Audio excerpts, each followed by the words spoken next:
Sabihin mo, energy! Pag sabihin radyo, sabihin mo, energy! Lihim ng liham. Ang pinakamakulit na girlfriend mo sa balat ng radyo. Isang magandang morning sa inyong lahat! Ako pa rin po nag-iisang girlfriend mo sa radio. My name is Lindsay. Makulit pero may puso. Handang makinig sa mga kwento mo. Alam mo, feeling ko kailangan mo na siyang iwan kasi it doesn't make sense.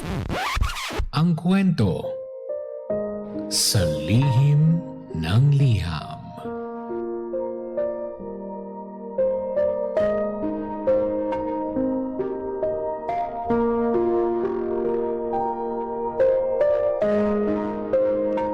Mahal kong Lindsay.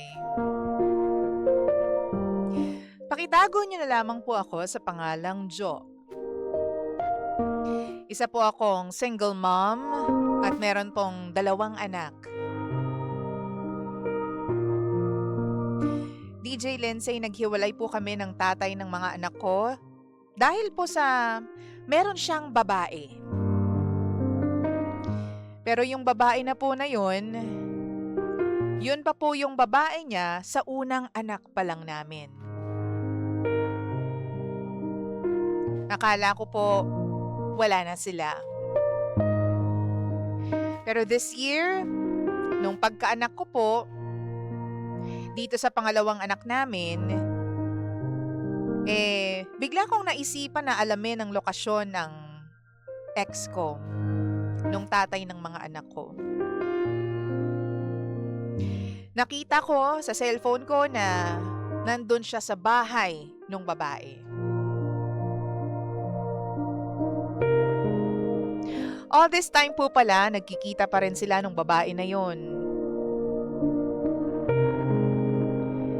Napakasakit po para sa akin dahil wala po akong natanggap na suporta mula sa kanya simula po nung nanganak ako.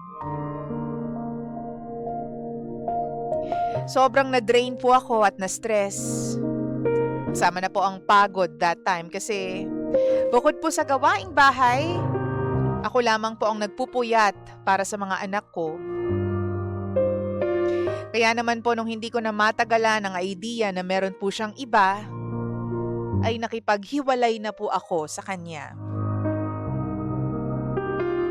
Umuwi po ako sa bahay ng ate ko. 2 buwan makalipas po ang aking panganganak. Not long after, DJ Lindsay, may nagsabi po sa akin na binahay niya na po yung kanyang babae. Tuluyan na po silang nagsama.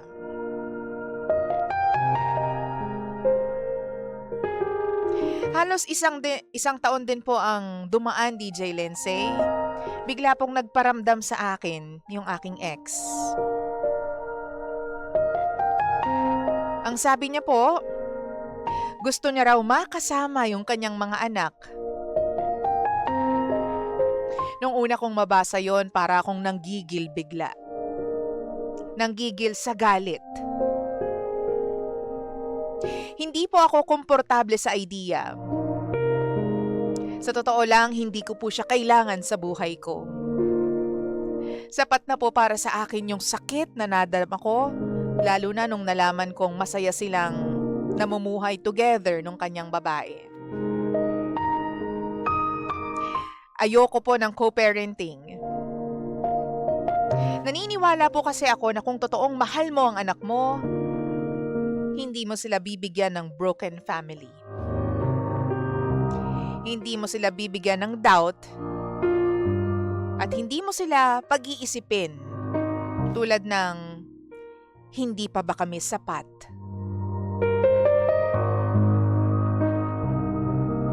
Ilang beses kong sinabi sa kanya na hindi niya pwedeng makita yung kanyang mga anak. At nagbabalak na rin po akong lumayo kasama ang mga anak ko. Handa naman po yung ate ko na suportahan ako sa kahit anumang gusto ko.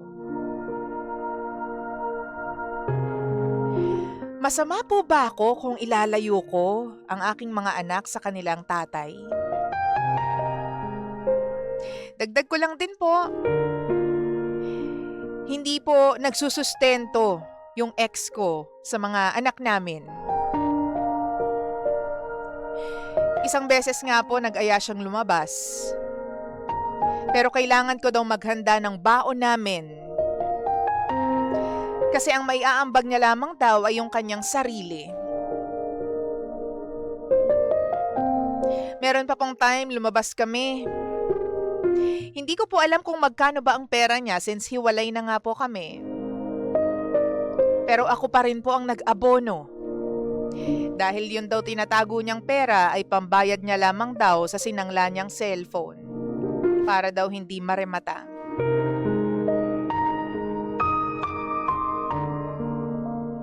Ang ending, ako pa rin po ang nagbigay. Mas napalaki pa ang gastos kasi kasama siya, imbes na yung mga anak ko lang ang iintindihin ko. Niloko niya na po ako. At ngayon wala pa po siyang effort para sa mga anak namin.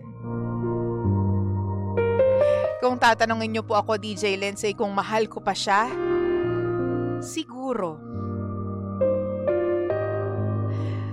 Pero tulad ng sinabi ko, mas matimbang po yung sakit ng pinagpalit niya kami sa babae niya.